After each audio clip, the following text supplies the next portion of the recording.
അപ്പം അതുപോലെ അരി അടുപ്പത്തിട്ട് തിളച്ചിട്ടുണ്ട്. നമുക്ക് ഇനി ഇത് ഇറക്കി റൈസ് കുക്കറിനകത്ത് വയ്ക്കാം.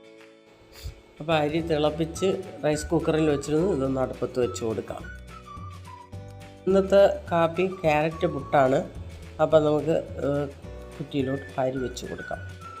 ഇന്നത്തെ ക്യാരറ്റ് പുട്ട് ഇവിടെ റെഡി ആയിട്ടുണ്ട്. ഊറ്റിയെടുത്തിട്ടുണ്ട്. ഇനി ഒന്ന് വെള്ളം തോർത്തി എടുക്കാം. കാപ്പി ക്യാരറ്റ് പുട്ടും പപ്പടവും കട്ടനുമാണ്.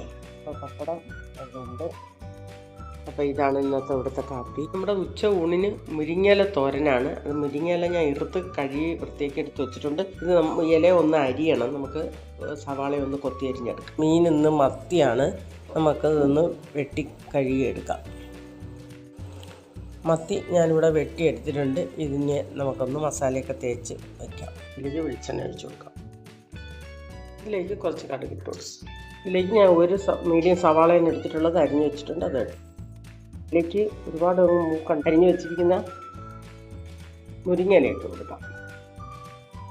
ഇതിലേക്ക് അരച്ച് തയ്യാറാക്കി വെച്ചിരിക്കുന്ന അരപ്പിട്ട് കൊടുക്കാം. അല്പം ചതയ്ക്കാത്ത തേങ്ങ കൂടെ ഇട്ട് കൊടുക്കാം. ഇതിലേക്ക് ആവശ്യത്തിന് ഉപ്പിട്ട് കൊടുക്കാം. അപ്പം മുരിങ്ങയില തോരൻ നോക്കാം. മുരിങ്ങയില തോരൻ ഇവിടെ റെഡി ആയിട്ടുണ്ട്. നമുക്കതൊന്ന് ഇറക്കി വയ്ക്കാം.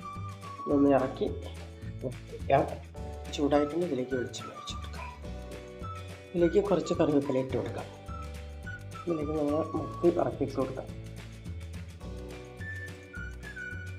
നമ്മുടെ മീൻ വറുത്തോണ്ടിരിക്കുകയാണ്. മീൻ എടുക്കാറായിട്ടുണ്ട്. അതുപോലെ മൂത്തിട്ടുണ്ട്. നമുക്ക് എടുക്കാം. അപ്പോൾ നമ്മുടെ ഇന്നത്തെ ഉച്ചഭക്ഷണം ഇതൊക്കെയാണ്.